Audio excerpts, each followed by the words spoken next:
Hey, what's going on everyone? I hope you guys are doing well, and I hope that all of you are having a great day, and thank you for joining me for your daily dose of Star Wars. Supreme Leader Snoke is a character, still shrouded in mystery, despite Lucasfilm's Pablo Hidalgo trying to reveal some information on the character.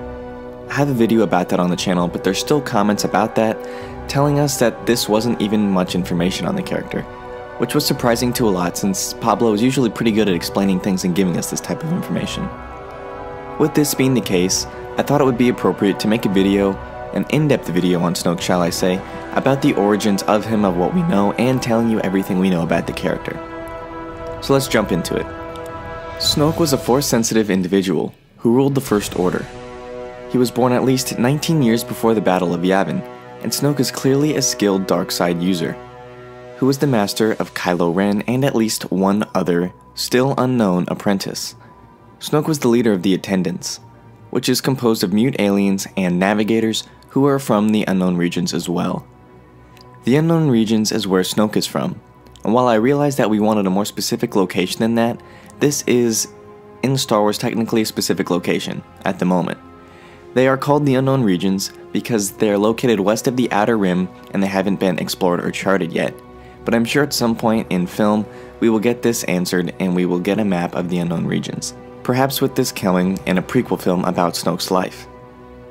During Snoke's rule of the Attendants, he was able to get his hands on a black obsidian stone from the mines under Vader's castle on Mustafar.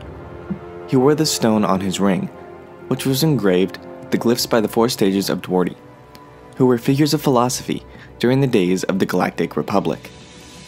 During the course of Snoke's life, he saw the Empire rise and fall, and through a secret plan, which was likely put in place by the Emperor himself in case of his death, had many Imperial officers and the remaining members of the Empire retreat to the Unknown Regions to become the First Order.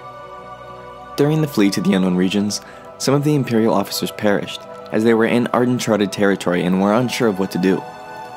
During the journey of the Empire, Snoke came along with the help of Grand Admiral Thrawn, and helped the remaining members of the Empire organize itself, and this is how Snoke came to be the leader of the First Order. Had it not been for Snoke or Admiral Thrawn, the remaining members of the Empire would have perished and Palpatine's plan would have failed completely.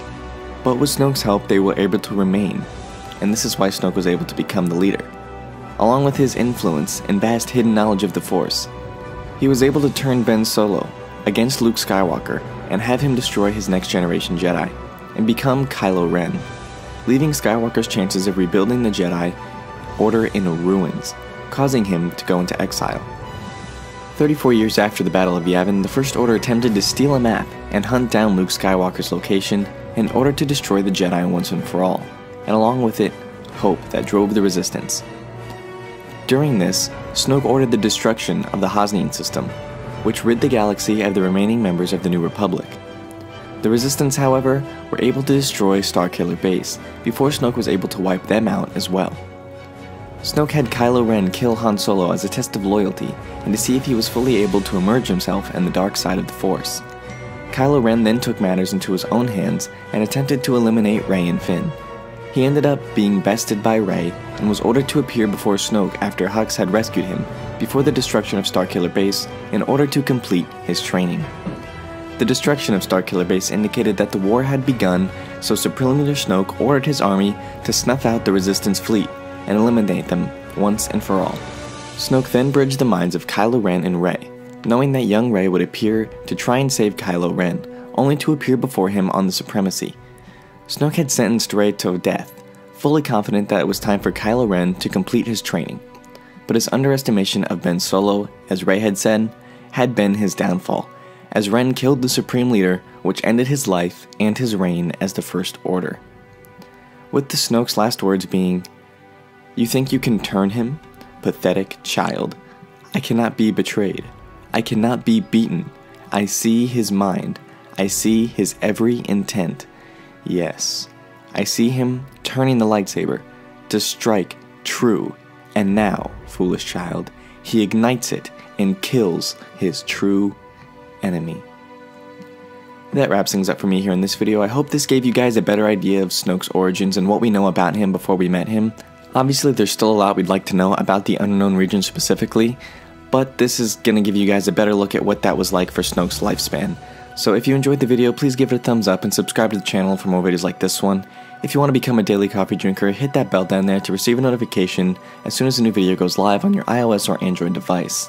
If you guys want to follow me on social media, you can do that as well by following me at SW Coffee YouTube on Facebook, Twitter, and Instagram. If you guys are interested in the DCEU and the MCU, I have a second channel with my friend Cameron called YT Jitters where we talk about all things DCEU and MCU. So if you're interested in those, go check that channel out as well. But thank you guys for watching. As always, keep loving Star Wars, and I'll catch you guys in the next video. Peace.